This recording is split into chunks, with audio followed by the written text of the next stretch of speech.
Hello guys, എൻ്റെ നാടിൻ്റെ ഓണാഘോഷ പരിപാടികളൊക്കെ തുടങ്ങി കേട്ടോ.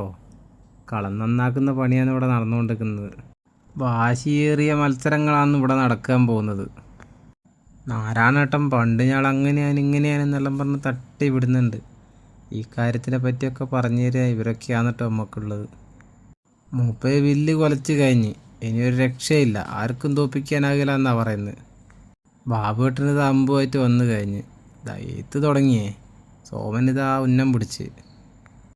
കുട്ടി എഴുത്തുകാരൊക്കെ ഇതിൻ്റെ അകത്ത് ഒരുപാട് ആളുകളുണ്ട്. ഇവരൊക്കെ നല്ല ഉഷാറായിട്ട് ചെയ്യുന്നുണ്ടേ. ആദ്യത്തെ അമ്പ് നാരായണേട്ടൻ തന്നെ കൊള്ളിക്കണം എന്നുള്ള വാശിയിലാണ് നാരായണേട്ടൻ. ഞാൻ വീഡിയോ എടുത്ത് സൈഡിൽ കൂടെ ഇങ്ങനെ പോകുന്ന കണ്ടിട്ട് എല്ലാവരും നമ്മളെ മക്കാതാക്കുന്നുണ്ട്. ഒരു സ്ഥലത്ത് നിൽക്കുക കഴിഞ്ഞ് സമ്മതിക്കില്ല എന്ന് എല്ലാവരും പറയുന്നത്.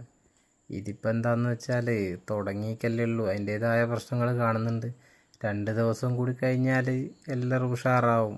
പിന്നെ എഴുത്തായിരിക്കും. വിശേഷം നിധി കൊണ്ട് നടന്ന് വിളിക്കുന്നത്, ഇങ്ങോട്ട് വന്നാൽ എനിക്ക് കാണിച്ചു തരാമെന്നും പറഞ്ഞിട്ട്. എന്നാ ഒന്ന് പോയി നോക്കട്ടെ എന്ന് വിചാരിച്ച്. ചെപ്പിൻ്റെ അടുത്ത് നിൽക്കുന്നത് കുട്ടനും നമ്മളെ ഗിരീശേട്ടനുമാണ്. രണ്ടാളെയും കാലിന് കാര്യമായിട്ട് വന്ന് തറയ്ക്കുന്നുണ്ട്. കുട്ടൻ വിളിച്ച് പറയുന്നുണ്ട്, എൻ്റെ കാലിനല്ല നിങ്ങൾ ചെപ്പിനെ ചെയ്യുന്നു. അതൊന്നും ആരും കേൾക്കുന്നില്ല. സംഗതി അങ്ങനെയൊക്കെയാണെങ്കിലും സോമൻ ആദ്യത്തെ അമ്പ് കൊള്ളിച്ച് കിട്ടോ.